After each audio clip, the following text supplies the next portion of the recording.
సంవత్సర కాంగ్రెస్ పార్టీ పరిపాలన ప్రజల కోసం ప్రభుత్వం తీసుకున్న నిర్ణయాలను అభినందిస్తూ వారిచ్చిన ఆశీర్వాదం మా ప్రభుత్వానికి ఒక గొప్ప శక్తిగా భవిష్యత్తులో ప్రభుత్వాన్ని ముందుకు నడపడానికి అవసరమైన ఇంధనం మాకు వచ్చినట్టుగా మేము భావించి ఏ జిల్లా అయితే నిండు మనసుతో ఈ ప్రభుత్వాన్ని ఆశీర్వదించిందో సంవత్సరం తర్వాత కూడా అంతే ఉత్సాహంతో ఈ రైతు పండుగలో పాల్గొన్న రైతాంగాన్ని మొత్తానికి అదేవిధంగా రాష్ట్రంలో దాదాపుగా 568 రైతు వేదికలలో లక్షలాది మంది రైతులు ప్రత్యక్షంగా ఈ రైతు పండుగలో పాల్గొన్నందుకు వారందరికీ మనస్ఫూర్తిగా కృతజ్ఞతలు. వారి ఆశీర్వాదము వారి సంపూర్ణ మద్దతుతో ఈ ప్రభుత్వం ఇంకా 9 సంవత్సరాలు ఎన్నో విజయాలను సాధిస్తుందని నాకు సంపూర్ణమైన విశ్వాసం కలిగింది. మీడియా మిత్రులు కూడా నిన్నటి కార్యక్రమాన్ని ప్రజలకు చేరవేయడం ద్వారా ఒక మంచి కార్యక్రమం చేపట్టినందుకు వారిని కూడా అభినందిస్తున్నా. ముఖ్యంగా కొన్ని వాస్తవాలను మనం చర్చించుకొని ఈ వాస్తవాల ప్రాతిపదికన భవిష్యత్ కార్యాచరణ నిర్ణయించుకుంటే రాష్ట్ర రైతాంగానికి, మహిళా లోకానికి, విద్యార్థులకు ఒక మంచి పరిపాలనను అందించడానికి ఈ ప్రభుత్వానికి సాధ్యమవుతుంది. ముఖ్యంగా జూన్ 2, 2014 తెలంగాణ రాష్ట్రం ఏర్పడే నాటికి ఆనాటి UPA 1, UPA 2 కాంగ్రెస్ పార్టీ అధికారంలో ఉండి అటు రాష్ట్రంలో కేంద్రంలో 16,000 కోట్ల రూపాయల మిగులు బడ్జెట్తో 69,000 కోట్ల రూపాయల అప్పులతో ఈ రాష్ట్రాన్ని చంద్రశేఖరరావు గారికి కాంగ్రెస్ పార్టీ అందించడం జరిగింది.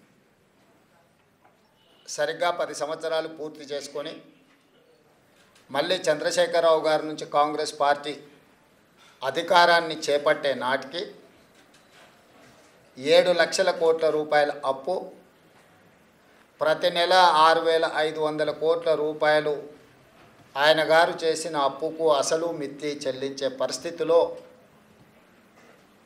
ఇందిరమ్మ రాజ్యము ప్రజాప్రభుత్వం ఏర్పడ్డది.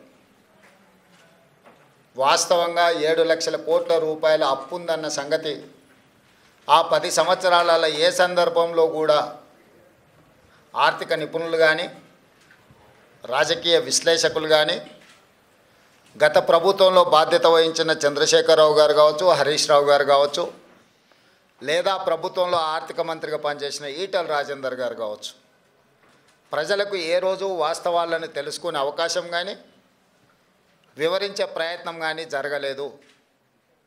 మేమందరం వివిధ మార్గాల ద్వారా సేకరించిన సమాచారము ప్రభుత్వాన్ని శాసనసభలో కానీ వెలుపల కానీ నిలదీసినప్పుడు ప్రతిపక్షాలు అబద్ధాలు చెప్తున్నాయి. ఈ రాష్ట్ర ప్రజల మీద మేము అప్పుల భారాన్ని మోపలేదు, అద్భుతమైన పరిపాలనను మేము అందిస్తూ ఉన్నాం, తెలంగాణను బంగారు తెలంగాణగా మేము మార్చినామని చెప్పి ఆనాటి ప్రభుత్వం సందర్భం వచ్చినప్పుడల్లా ప్రతిదాడి చేస్తూ పోయింది.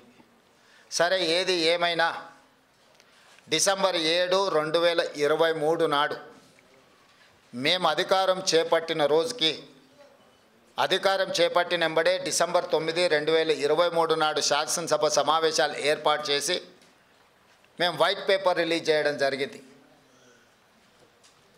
ఆస్తుల విషయంలో, అప్పుల విషయంలో, విద్యుత్ విషయంలో, సాగునీటి ప్రాజెక్టుల విషయంలో ప్రధానంగా అధికారంలోకి వచ్చిన వెంబడే వాస్తవ పరిస్థితులను ప్రజలకు వివరించడం ద్వారా వాస్తవ పరిస్థితులను అంచనా వేసుకొని ప్రభుత్వాన్ని నడపాలన్న ఆలోచనతోని వివరించినాం. ఆ వివరాల ప్రకారము 7 లక్షల కోట్ల రూపాయలు తెలంగాణ రాష్ట్రం మీద అప్పులను చంద్రశేఖరరావు గారు మోపినరు. వారు తెచ్చిన అప్పులకు అసలు మిత్తి ప్రతి నెల 6,500 కోట్ల రూపాయలు ఇప్పుడు మేము కడుతున్నాం. ఆ లెక్కన ఏ రకంగా రాష్ట్ర ఆర్థిక పరిస్థితి దిగజారిందో, క్షీణించిందో ప్రజలందరూ అర్థం చేసుకోవాలి. ఉమ్మడి రాష్ట్రం నుంచి వచ్చిన అప్పుల ప్రకారము సంవత్సరానికి 6,500 కోట్ల రూపాయలు అసలు మిత్తి గట్టే పరిస్థితి నుంచి చంద్రశేఖరరావు గారు దిగిపోయే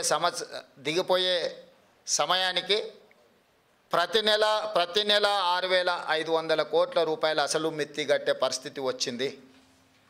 అయినా అధైర్యపడకుండా ఇచ్చిన గ్యారెంటీలను అమలు చేస్తూ, అందులో ప్రధానంగా రైతు సంక్షేమం అనేది, రైతును రాజును చేయడమే లక్ష్యంగా పండిత్ జవహర్లాల్ నెహ్రూ గారి నుంచి మొదలు పెడితే డాక్టర్ వైఎస్ రాజశేఖర రెడ్డి గారు ఉమ్మడి రాష్ట్రంలో ముఖ్యమంత్రిగా బాధ్యత చేపట్టి ఇచ్చిన ఉచిత కరెంటు వరకు రైతులే మా ఎజెండా, రైతుల తలరాత, రాజ్యం చేపట్టే వాళ్ళు మారుస్తారని కాదు, రాజ్యంని చేపట్టే వాళ్ళ తలరాతనే రైతులు మారుస్తారని నమ్మిన మేము రైతులకు సాగునీటి ప్రాజెక్టులు కావచ్చు, హరిత విప్లవం కావచ్చు, అదేవిధంగా ఉచిత విద్యుత్తు కావచ్చు, సబ్సిడీలో ఎరువులు కావచ్చు, కనీస మద్దతు ధర పండించిన పంటకు కావచ్చు, ఈ విధంగా చెప్పుకుంటూ వెళ్తే ఏది చేసినా కూడా ఆహార భద్రత చట్టం కావచ్చు, ఉపాధి హామీ పథకం కావచ్చు, ఇవన్నీ కూడా రైతు కూలీలను దృష్టిలో పెట్టుకొని చట్టబద్ధత కల్పించి రైతులను ఆదుకునే ప్రయత్నము నెహ్రూ గారి నుంచి మొదలు పెడితే రాజశేఖర రెడ్డి వరకు ఇది కాంగ్రెస్ పార్టీ చేపట్టిన గొప్ప సమూలమైన మార్పులు. ఈ సమూలమైన మార్పులతో రైతుల జీవితాలలో సంపూర్ణమైన వెలుగులు వచ్చినాయంటే రాలేదు. అకాల వర్షాలు కావచ్చు, కరువులు కావచ్చు, పాలకుల మధ్యలో వచ్చిన పాలకుల నిర్లక్ష్యం కావచ్చు, రైతులు చాలా కష్టాలలో కన్నీళ్ళలో ఉన్నారని కాంగ్రెస్ పార్టీ ఎప్పుడు నమ్మి మొదటి ప్రాధాన్యత కింద కాంగ్రెస్ పార్టీ అధికారంలోకి వచ్చిన ఎంబడే వానాకాలం రైతు బంధును చంద్రశేఖరరావు గారు ఎగగొడితే మేము అధికారంలోకి వచ్చిన ఎంబడే చంద్రశేఖరరావు గారు ఎగ్గొట్టిన రైతు బంధును జనవరి నుంచి మొదలుపెట్టి మార్చి లోపలనే 7,625 కోట్ల రూపాయలు మొదటి విడత కాంగ్రెస్ అధికారంలో రాగానే రైతు బంధు పథకాన్ని మేము అమలు చేసినాము. నేను మళ్ళొకసారి చెప్తున్నా, 2023 వానాకాలంలో రైతులకు రావాల్సిన రైతు బంధును చంద్రశేఖరరావు గారు ఎగ్గొట్టడం వలన మేము అధికారంలోకి వచ్చినంబడే రైతుల యొక్క కష్టాలు తీరవడం కోసము 7,625 కోట్ల రూపాయల రైతు బంధు గతంలో బకాయి పెట్టిన వాటిని మా ప్రభుత్వం చెల్లించింది మొదటి విడతగా. ఆ తర్వాత రైతు రుణమాఫీ ఎన్నికల్లో ఇచ్చిన మాట, పార్లమెంట్ ఎన్నికల సందర్భంగా జరిగిన సవాళ్ళు, వీటి నేపథ్యంలో రైతులకు ఇచ్చిన మాట ప్రకారము 2 లక్షల రూపాయల రైతు రుణమాఫీ 15 ఆగస్టు లోపల చేస్తామన్న మాట నిలబెట్టుకోవడానికి 25 రోజుల్లోనే దాదాపుగా 17,869 కోట్ల రూపాయలు 3 విడతలుగా 21 లక్షల మంది 18 లక్షల మంది 22,22,067 మంది రైతులకు 17,869 కోట్ల రూపాయలు 15 ఆగస్టు నాటికి మేము మాఫీ చేయడం జరిగింది. దానికి సంబంధించి 18/7/2024 11,34,412 మంది రైతులకు 6,034,96,00,000 మొదటి దఫా రైతుల ఖాతాలలో ₹1,00,000 వరకు ఉన్న రుణమాఫీని ఆ రోజు చేయడం జరిగింది. ఫేజ్ 2లో 30/7/2024 నాడు 6,40,823 మంది రైతులకు 6,190 కోట్ల రూపాయలు, ₹1,00,000 వరకు రుణమాఫీ ఉన్న వాళ్లకు, రుణాలు ఉన్న వాళ్లకు ఖాతాలో 2వ విడత వేయడం జరిగింది. 3వ విడత 15 ఆగస్టు 2024 నాడు 4,46,832 మంది రైతు కుటుంబాలకు 5,644 కోట్ల 25 లక్షలు, 3 విడతలల్లా 17,869 కోట్ల రూపాయలు, 22,22,067 మంది రైతు కుటుంబాలకు మేము మాఫీ చేయడం జరిగింది, వాళ్ళ ఖాతాలో వేయడం జరిగింది. నిన్న 30/11/2024 నాడు 2,747 కోట్ల రూపాయలు మహబూబ్ నగర్ జిల్లాలో చివరి విడతగా 4వ విడతగా గతంలో సాంకేతిక లోపాలతోటో లేదా రేషన్ కార్డుల విషయంలో కొంత గందరగోళం ఉండడమో లేదా బ్యాంకులు వివరాలు అందించడంలో కొంత తాత్సారం చేయడమో రకరకాల కారణాల చేత 3,13,897 రైతు కుటుంబాలకు 2,747 కోట్ల 67 లక్షలు నిన్న వాళ్ళ ఖాతాలో వేయడం జరిగింది. టోటల్గా 25,35,964 రైతు కుటుంబాలకు 20,616 కోట్ల రూపాయల 89 లక్షలు ఈరోజు రైతులకు రుణమాఫీ చేసిన చరిత్ర కాంగ్రెస్ పార్టీది. కాంగ్రెస్ ఇచ్చిన 2 లక్షల రూపాయల రుణమాఫీ గ్యారంటీది.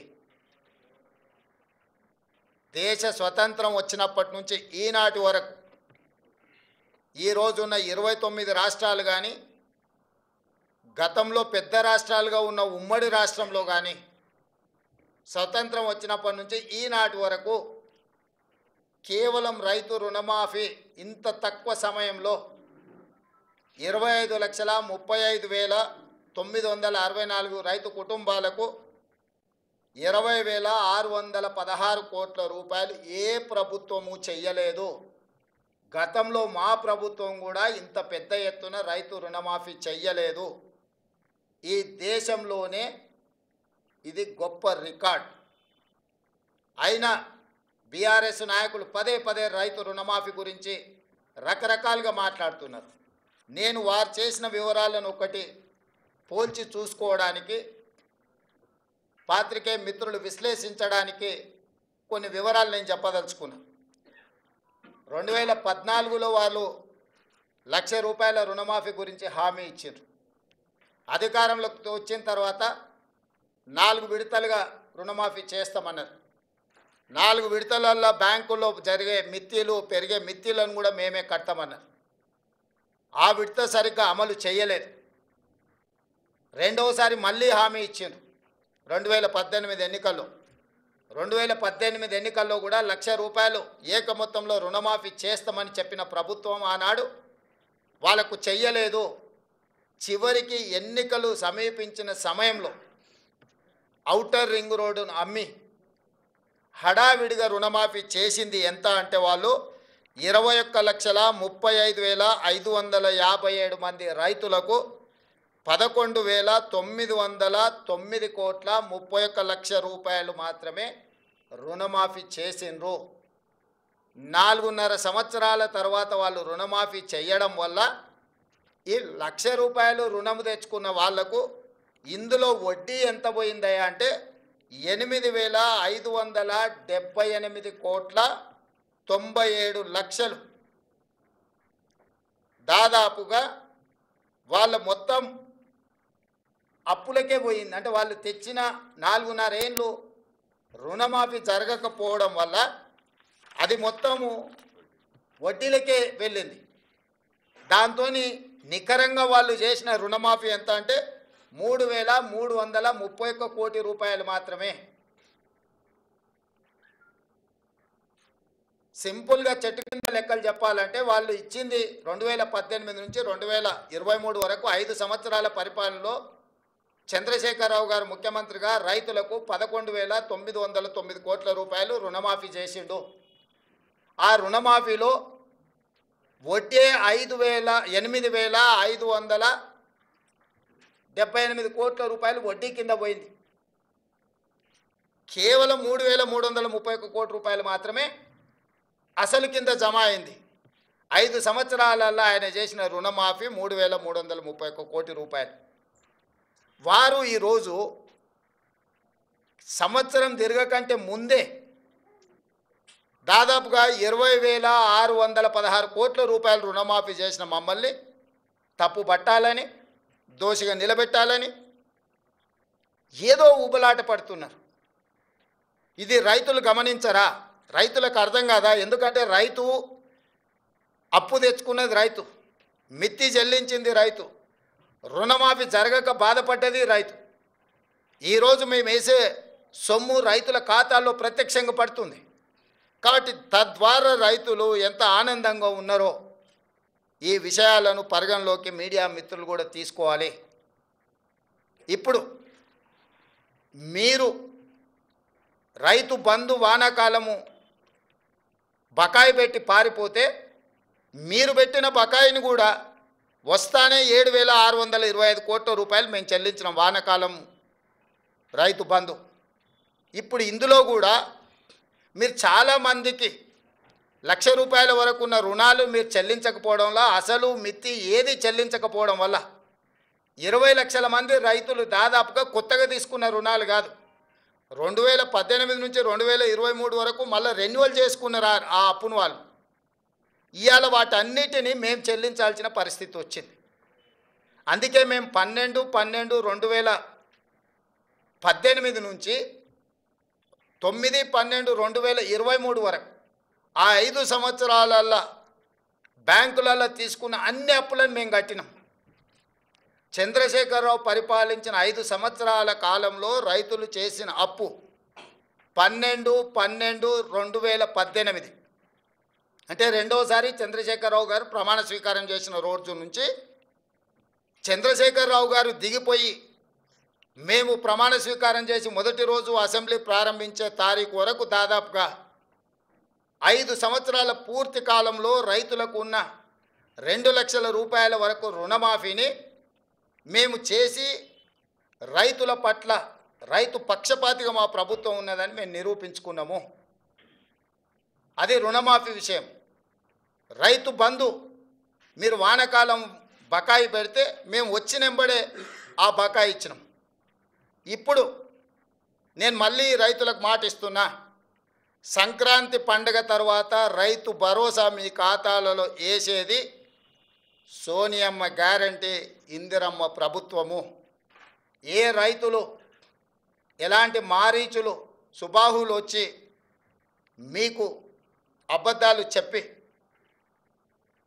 ఆనాడు పురాణాలలో విశ్వామిత్రుడు యజ్ఞం చేస్తుంటే రాక్షసులు ముఖ్యంగా మారీచుడు సుబాహులు వచ్చి ఆ యజ్ఞాన్ని భగ్నం చేయాలని ప్రయత్నం చేస్తే రామలక్ష్మణులు ఎట్లయితే కాపలా కాసి విశ్వామిత్రుడు చేపట్టిన యజ్ఞాన్ని సంపూర్ణంగా పూర్తి చేసిండ్రో ఈనాడు కూడా మా ప్రభుత్వము రైతు భరోసా కొనసాగిస్తుంది. సంక్రాంతి పండుగ తరువాత సోనియా గాంధీ గారి గ్యారెంటీగా నేను చెప్తున్నా, మీ రైతు భరోసా మీ ఖాతాలో పడుతుంది. ఎవరిని నమ్మకండి. ఇట్లాంటి మారీచులు మీ దగ్గరికి మారు వేషంలో వస్తూనే ఉంటారు. ఆనాడు సీతమ్మను ఎమర్చడానికి బంగారు లేడీ రూపంలో వచ్చిన మారీచుడే ఈరోజు మారు వేషంలో మళ్ళీ బీఆర్ఎస్ బీజేపీల రూపంలో మీ దగ్గరకు వస్తారు. ఈ మారీచులను మీరు విశ్వసించకండి. సంక్రాంతి పండుగ తర్వాత మీ రైతు భరోసా మీ ఖాతాలలో పడుతుంది.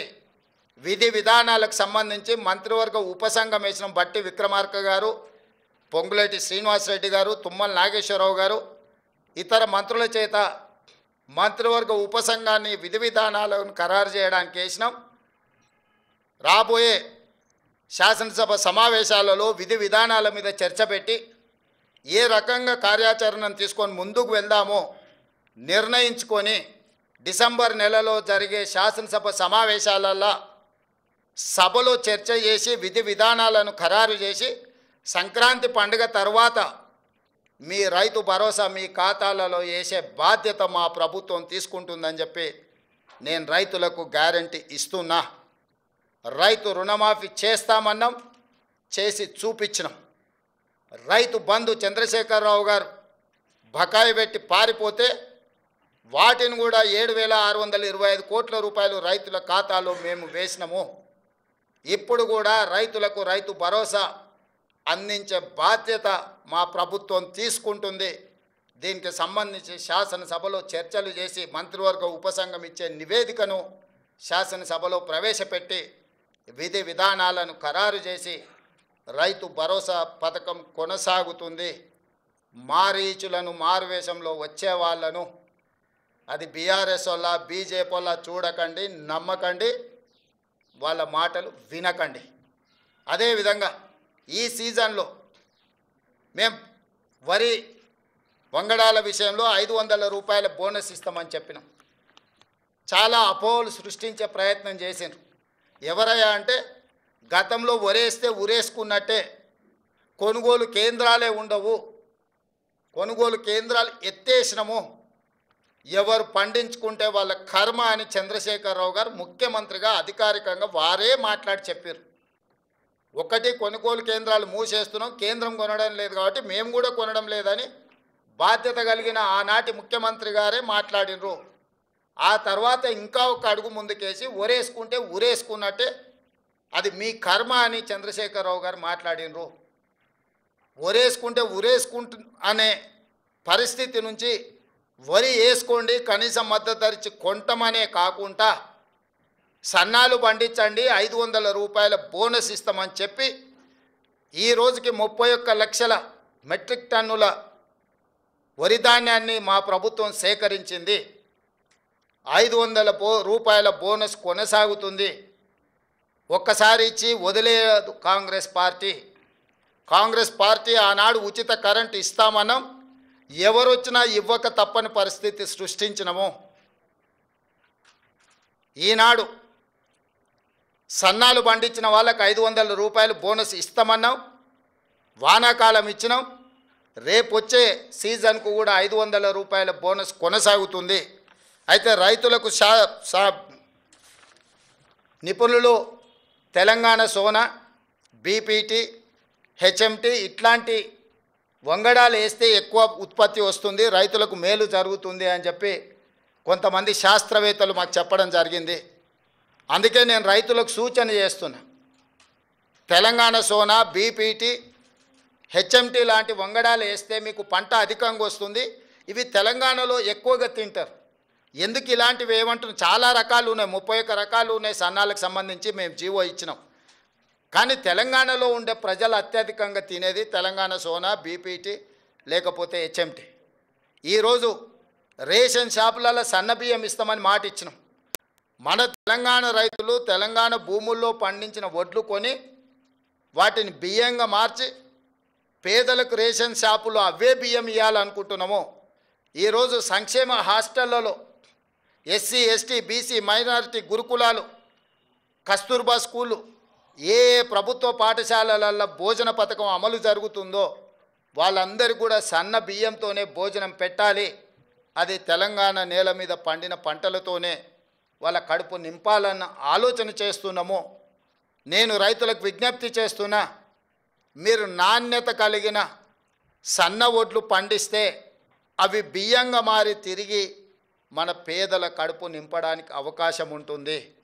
ఈరోజు మీరు పండించే సన్న వడ్లు ఎఫ్సిఐకో ఇతర రాష్ట్రాలకో తరలించకుండా తెలంగాణ ప్రజలకే మళ్ళీ బియ్యం రూపంలో పేదలకే పంచాలనుకుంటున్నాం. కాబట్టి మీరు పండించే పంట మళ్ళీ మన వాళ్ళే భోజనం చేస్తారు. కాబట్టి దాని పట్ల కూడా తెలంగాణ రైతాంగం సన్నాలు పండించాల్సిందిగా నేను సూచన చేస్తున్నా.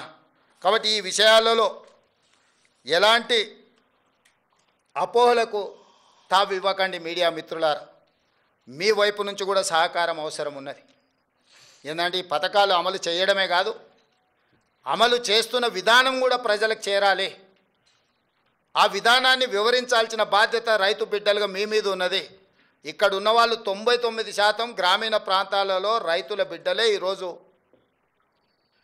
పాత్రికేయులుగా ఇక్కడ ఉన్నారు. ఇది రైతులకు సంబంధించిన విషయము. రాజకీయాలకు అతీతంగా రైతులకు దగ్గరగా పేదలకు ప్రయోజనకరంగా ఈ ప్రభుత్వం తీసుకుంటున్న నిర్ణయాన్ని మీరు ప్రజలకు చేరవేయండి. రాజకీయపరమైన భిన్న అభిప్రాయాలు ఏమైనా ఉంటే వేరే సందర్భంలో వాటి మీద చర్చించుకుందాము. ఇది రాజకీయాలు చేసే సందర్భం కాదు. పాలకపక్షమైనా ప్రతిపక్షమైనా ప్రజాప్రతినిధులైనా పాత్రికేయ మిత్రులైనా ఒక బాధ్యతతో ఒక యజ్ఞంలాగా భావించి ప్రభుత్వం చేపడుతున్న ఈ యొక్క మంచి విధానాన్ని రైతులకు చేరవేయండి. వాళ్ళకు భరోసా విశ్వాసాన్ని కల్పించండి. రైతు భరోసా విషయంలో భరోసా కల్పించండి. బోనస్ విషయంలో వాళ్ళకు భరోసా కల్పించండి. ఈ ప్రభుత్వం రైతుల కోసమే ఉన్నది. వ్యవసాయం దండగ కాదు, వ్యవసాయం పండుగ చెయ్యాలి. చేసి చూపిస్తాం. ఇప్పటి వరకు చేసినాం, భవిష్యత్తులో కొనసాగిస్తాం. రైతులకు అంటే మీరు ఇచ్చినటువంటి అనేక కార్యక్రమాల హామీలు కానీ మీరు కనీసం ప్రజల్లోకి తీసుకెళ్ళలేకపోతున్నారు. మీ ఎమ్మెల్యేలుగా మీ ప్రజాప్రతినిధిగా ప్రభుత్వం కానీ ప్రజలకు ఈ యొక్క కార్యక్రమాన్ని కూడా అనుకున్నంత స్థాయిలో తీసుకెళ్ళలేకపోతుంది. అదే అందుకే ఇంతకుముందే మీ బాధ్యత అదే గుర్తు చేసిన. మామూలుగా చిన్నపిల్లలు అంటారు చూడు, సేమ్ టు యూ అని.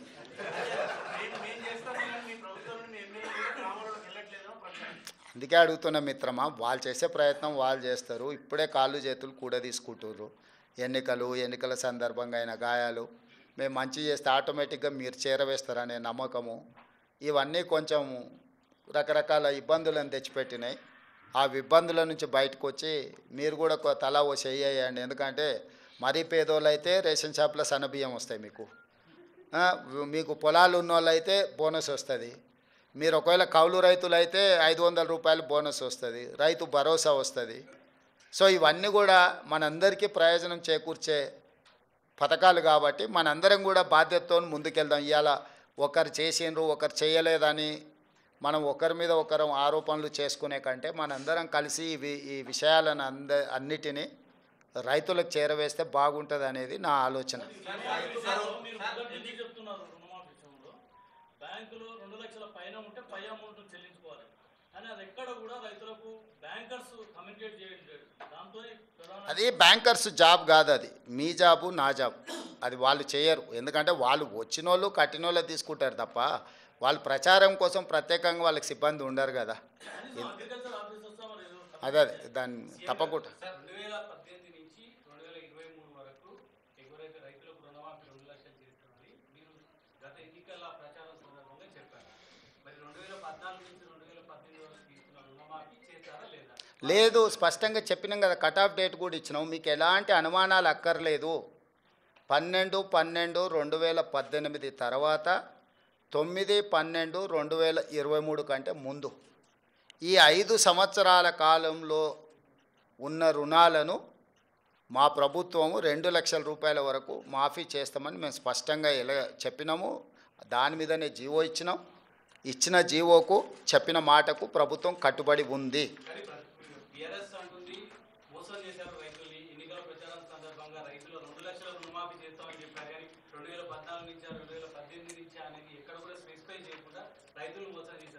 నేను అంతకుముందే చెప్పిన వాళ్ళు మారీచులు సుబాహులు అని. వాళ్ళ గురించి మనకి ఎందుకు మిత్రమా? ఇది ఒక పండుగ వాతావరణం.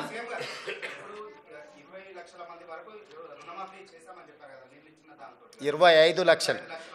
మళ్ళీ సరిగ్గా నెంబర్ చెప్పాలంటే మళ్ళీసారి చెప్తా. 25,35,964 మందికి చేసినాం. 2 లక్షల వరకు 100% కంప్లీట్ అయిపోయింది. 2 లక్షల రూపాయల వరకు బ్యాంకుల్లో 12/12/2018 నుంచి 9/12/2023 మధ్యకాలంలో 2 లక్షల రూపాయల రుణమాఫీ తీసుకున్న వాళ్ళు సంపూర్ణంగా పూర్తి అయిపోయినరు. మా దగ్గర ఉన్న సమాచారం ప్రకారం 100% రుణమాఫీ చేసినాము. ఏదైనా బ్యాంకు ఒకటి అరా ఎక్కడైనా ఎవరిదైనా ఒకవేళ రాకపోతే ఇంకేదైనా కారణం చేత ఎక్కడైనా ఏదన్నా కారణం చేత ఏదైనా ఒకటి అరా ఎక్కడైనా ఉంటే ఉండొచ్చు. అంటే హ్యూమన్ ఎర్రర్ ఉంటుంది. 100% అని చెప్పడానికంటే హ్యూమన్ ఎర్రర్ ఏదైనా ఉంటే ఉండొచ్చు. ఇంతవరకు నా దృష్టికి రాలే. ఏదైనా ఉన్నది ప్రభుత్వం దృష్టికి వస్తే ప్రభుత్వానికి బేసిజాలు లేవు. మొదట ఇచ్చిన 22,22,067 మంది తర్వాత ఈ 3,13,000 మంది వాళ్ళు సవరించుకొని వివరాలు తీసుకొస్తే ఎంబడే ప్రభుత్వం మళ్ళీ స్పందించి ఇచ్చింది. 15 ఆగస్టు రోజు వరకు బ్యాంకులు ఇచ్చిన సమాచారం మా దగ్గర అంతనే ఉంది, 2 లక్షలు. ఆ తర్వాత వివిధ సందర్భాలలో మీరైనా అధికారులైనా ఇంకొకరైనా లేకపోతే ఎవరికైతే రుణమాఫీ జరగలేదో వాళ్ళు ప్రభుత్వం దృష్టికి తెస్తే ప్రభుత్వం మిగతాయి కూడా నిన్న విడుదల చేసింది. సో మేము ఇచ్చిన మాటకు మేము 100% కట్టుబడి ఉన్నాము. శ్రీనివాసరెడ్డి గారు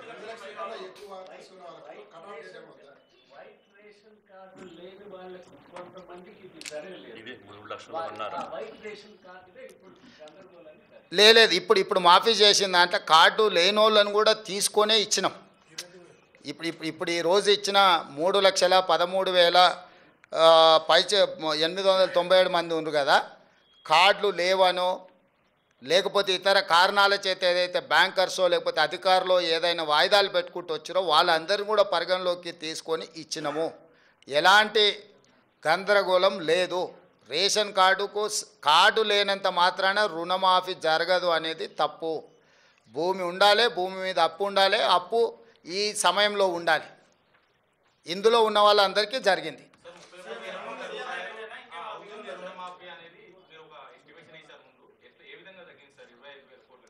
ఇప్పుడు 31,000 కోట్లకు ప్రాథమికంగా బ్యాంకర్సు మాకు అంచనాలు పంపించారు. ఎందుకు పంపించారు అంటే వాళ్ళు 2014 నుంచి 18 వరకు చంద్రశేఖరరావు ఎగగొట్టిన బకాయిలు కూడా ఉన్నాయి కదా, ఒకటేసారి గవర్నమెంట్ కడితే అన్నీ తీసేసుకోవచ్చు అని కొందరు వివరాలు ఇచ్చారు. నీకు అర్థమైంది కదా, మేము బ్యాంక్ రుణమాఫీ రైతులకు చేస్తున్నామని కట్ ఆఫ్ డేట్ వాళ్ళకి తెలియదు కదా. మీ దగ్గర ఎవరెవరు ఖాతాలు ఉన్నాయో ఎన్ని బాకీలు ఉన్నాయో చెప్పండి అనగానే బ్యాంక్ వాళ్ళు ఇవే కాదు లాంగ్ టర్మ్ లోన్స్ కూడా అందులో కలిపి రాసి ఇచ్చారు. అంటే లాంగ్ టర్మ్ లోన్ అంటే వ్యవసాయ భూమి పెట్టి పోల్ట్రీ ఫామ్కు తెచ్చుకొని ఉంటారు, లేకపోతే ఇతర వ్యాపారానికి తెచ్చుకొని ఉంటారు.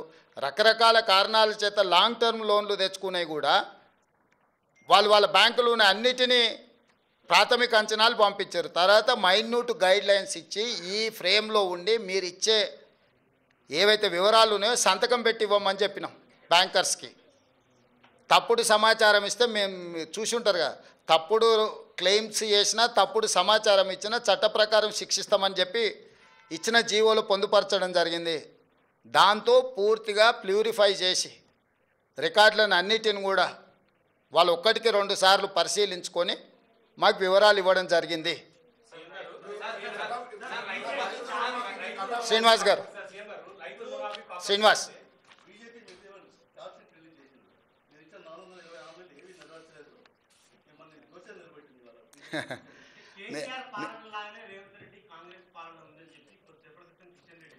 నేను అదే కదా, ఇప్పుడు గుజరాత్లో నిషేధం ఉంది అని వాళ్ళు చెప్తారు. మీకు బస్సు పెట్టి తీసుకెళ్తా, గుజరాత్లో ఏమేమి బ్రాండ్లు దొరికితే ఒకసారి చూసి వద్దాం పదా. కిషన్ రెడ్డి గారికి తెలంగాణ రాష్ట్రంతో ఏం సంబంధమై మాట్లాడడానికి మొన్ననే చెప్పండి, నేను గుజరాత్ గులాంని అక్కడనే పోతున్నా అని. ఆయనకేం అర్హత ఉంది? వారికి ఒక్కటే నా సూచన, 2014, 2019, 2023 3 ఎన్నికలలో నరేంద్ర మోడీ గారు ఇచ్చిన హామీలు మేనిఫెస్టో కాపీలు తీసుకొని మా మంత్రులు వస్తారు. వాళ్ళ తరఫున ఎవరు వస్తారో 11 సంవత్సరాల మోడీ గారి హామీలు, 10 నెలల్లో మా హామీల మీద ప్రత్యేకంగా చర్చ పెట్టుకుందాము. మాకు ఎలాంటి ఇబ్బంది లేదు. అందుకే నేను మంత్రులను పంపిస్తా అన్నా. ప్రధానమంత్రి నరేంద్ర మోడీ ట్వీట్ చేసిండు స్వయంగా, కాంగ్రెస్ పాలన వైఫల్యం చెందింది, తెలంగాణలో సంవత్సరంలోనే తేలిపోయింది, ఇదంతా బీజేపీ వైపు చూస్తున్నారు. నేనేమంటున్నానంటే ఎవరికైనా వాళ్ళ పిల్లలు కాకి పిల్ల కాకి ముద్ద అని చెప్పారు పెద్దోళ్ళు, అవునా? సో కాకి పిల్ల ముద్ద అన్నట్టు వాళ్ళందరూ బీజేపీ వాళ్ళు పోయి కలిసినప్పుడు ఆయన మీరు ఎందుకు వణికిరారు, మీరు అనా పైసకు చెల్లరు, నెత్తి మీద రూపాయి పెడితే ఏకాన కూడా మీరు చెల్లరని మొహం మీద అనలేడు కదా మోడీ. ఏం రాంబాబు, అవన్నీ అసెంబ్లీలో చర్చిస్తామని చెప్పిన సోదరు, ఏం ఆవేశపడకు. కట్ ఆఫ్ డేట్ ఇక్కడ ఆ డేట్లలో ఉన్నోళ్ళు ఎవరు ఏది ఉంటే ఆ డేటు అట్లాగా. ఇప్పుడు ఏమున్నాయో టోటల్గా ఇచ్చేసినాం తిరుపాలు. ఎవరైనా నీ దగ్గర ఏమైనా వివరాలు ఉంటే తీసుకొని రా.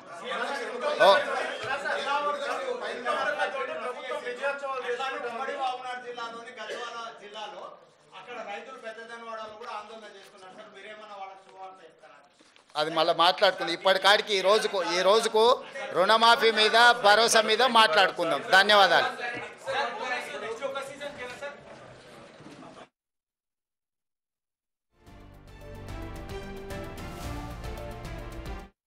సంక్రాంతి పండుగ తరువాత మీ రైతు భరోసా మీ ఖాతాలలో పడుతుంది. విధి విధానాలకు సంబంధించి మంత్రివర్గ ఉపసంఘం వేసిన బట్టి విక్రమార్క గారు, పొంగులేటి శ్రీనివాసరెడ్డి గారు, తుమ్మల నాగేశ్వరరావు గారు ఇతర మంత్రుల చేత మంత్రివర్గ ఉపసంఘాన్ని విధి విధానాలను ఖరారు చేయడానికి వేసినాం. రాబోయే శాసనసభ సమావేశాలలో విధి విధానాల మీద చర్చ పెట్టి ఏ రకంగా కార్యాచరణను తీసుకొని ముందుకు వెళ్దామో నిర్ణయించుకొని డిసెంబర్ నెలలో జరిగే శాసనసభ సమావేశాలలో సభలో చర్చ చేసి విధి విధానాలను ఖరారు చేసి సంక్రాంతి పండుగ తర్వాత మీ రైతు భరోసా మీ ఖాతాలలో వేసే బాధ్యత మా ప్రభుత్వం తీసుకుంటుందని చెప్పి నేను రైతులకు గ్యారంటీ ఇస్తున్నా. రైతు రుణమాఫీ చేస్తామన్నాం, చేసి చూపించినాం. ఇప్పుడు కూడా రైతులకు రైతు భరోసా అందించే బాధ్యత మా ప్రభుత్వం తీసుకుంటుంది. దీనికి సంబంధించి శాసనసభలో చర్చలు చేసి మంత్రివర్గ ఉపసంఘం ఇచ్చే నివేదికను శాసనసభలో ప్రవేశపెట్టి విధి విధానాలను ఖరారు చేసి రైతు భరోసా పథకం కొనసాగుతుంది. మారీచులను మారువేషంలో వచ్చే వాళ్ళను అది బీఆర్ఎస్ వల్ల బీజేపీ వల్ల చూడకండి, నమ్మకండి, వాళ్ళ మాటలు వినకండి. అదేవిధంగా ఈ సీజన్లో మేము వరి వంగడాల విషయంలో 500 రూపాయల బోనస్ ఇస్తామని చెప్పినాం. చాలా అపోహలు సృష్టించే ప్రయత్నం చేసినారు. ఎవరయ్యా అంటే గతంలో వరేస్తే ఉరేసుకున్నట్టే కొనుగోలు కేంద్రాలే ఉండవు, కొనుగోలు కేంద్రాలు ఎత్తేసినాము, ఎవరు పండించుకుంటే వాళ్ళ కర్మ అని చంద్రశేఖరరావు గారు ముఖ్యమంత్రిగా అధికారికంగా వారే మాట్లాడి చెప్పారు. ఒకటి కొనుగోలు కేంద్రాలు మూసేస్తున్నాం, కేంద్రం కొనడం లేదు కాబట్టి మేము కూడా కొనడం లేదని బాధ్యత కలిగిన ఆనాటి ముఖ్యమంత్రి గారే మాట్లాడినరు. ఆ తర్వాత ఇంకా ఒక అడుగు ముందుకేసి ఉరేసుకుంటే ఉరేసుకున్నట్టే అది మీ కర్మ అని చంద్రశేఖరరావు గారు మాట్లాడినరు. వరి వేసుకోండి, కనీసం మద్దతు ధర ఇచ్చి కొంటమనే కాకుండా సన్నాలు పండించండి, 500 రూపాయల బోనస్ ఇస్తామని చెప్పి ఈ రోజుకి 31 లక్షల మెట్రిక్ టన్నుల వరి ధాన్యాన్ని మా ప్రభుత్వం సేకరించింది. 500 రూపాయల బోనస్ కొనసాగుతుంది. ఒక్కసారి ఇచ్చి కాంగ్రెస్ పార్టీ ఆనాడు ఉచిత కరెంటు ఇస్తామన్నాం, ఎవరొచ్చినా ఇవ్వక తప్పని పరిస్థితి సృష్టించినము. ఈనాడు ఇచ్చిన వాళ్ళకి 500 రూపాయలు బోనస్ ఇస్తామన్నాం, వానాకాలం ఇచ్చినాం, రేపు వచ్చే కూడా 500 రూపాయల బోనస్ కొనసాగుతుంది. అయితే రైతులకు నిపుణులు తెలంగాణ సోనా, బీపీటీ, హెచ్ఎంటీ ఇట్లాంటి వంగడాలు వేస్తే ఎక్కువ ఉత్పత్తి వస్తుంది, రైతులకు మేలు జరుగుతుంది అని చెప్పి కొంతమంది శాస్త్రవేత్తలు మాకు చెప్పడం జరిగింది. అందుకే నేను రైతులకు సూచన చేస్తున్నా, తెలంగాణ సోనా, బీపీటీ, హెచ్ఎంటీ లాంటి వంగడాలు వేస్తే మీకు పంట అధికంగా వస్తుంది. ఇవి తెలంగాణలో ఎక్కువగా తింటారు. ఎందుకు ఇలాంటివి ఏమంటున్నాం, చాలా రకాలు ఉన్నాయి, 31 రకాలు ఉన్నాయి సన్నాలకు సంబంధించి మేము జీవో ఇచ్చినాం. కానీ తెలంగాణలో ఉండే ప్రజలు అత్యధికంగా తినేది తెలంగాణ సోనా, బీపీటీ లేకపోతే హెచ్ఎంటీ. ఈరోజు రేషన్ షాపులలో సన్న బియ్యం ఇస్తామని మాట ఇచ్చారు. తెలంగాణ రైతులు తెలంగాణ భూముల్లో పండించిన వడ్లు కొని వాటిని బియ్యంగా మార్చి పేదలకు రేషన్ షాపులో అవే బియ్యం ఇవ్వాలనుకుంటున్నాము. ఈరోజు సంక్షేమ హాస్టళ్లలో ఎస్సీ, ఎస్టీ, బీసీ, మైనారిటీ గురుకులాలు, కస్తూర్బా స్కూళ్ళు, ఏ ప్రభుత్వ పాఠశాలలలో భోజన పథకం అమలు జరుగుతుందో వాళ్ళందరికీ కూడా సన్న బియ్యంతోనే భోజనం పెట్టాలి. అది తెలంగాణ నేల మీద పండిన పంటలతోనే వాళ్ళ కడుపు నింపాలన్న ఆలోచన చేస్తున్నాము. నేను రైతులకు విజ్ఞప్తి చేస్తున్నా, మీరు నాణ్యత కలిగిన సన్న వడ్లు పండిస్తే అవి బియ్యంగా మారి తిరిగి మన పేదల కడుపు నింపడానికి అవకాశం ఉంటుంది. ఈరోజు మీరు పండించే సన్న వడ్లు ఎఫ్సిఐకో ఇతర రాష్ట్రాలకో తరలించకుండా తెలంగాణ ప్రజలకే మళ్ళీ బియ్యం రూపంలో పేదలకే పంచాలనుకుంటున్నాం. కాబట్టి మీరు పండించే పంట మళ్ళీ మన వాళ్ళే భోజనం చేస్తారు. కాబట్టి దాని పట్ల కూడా తెలంగాణ రైతాంగం సన్నాలు పండించాల్సిందిగా నేను సూచన చేస్తున్నా.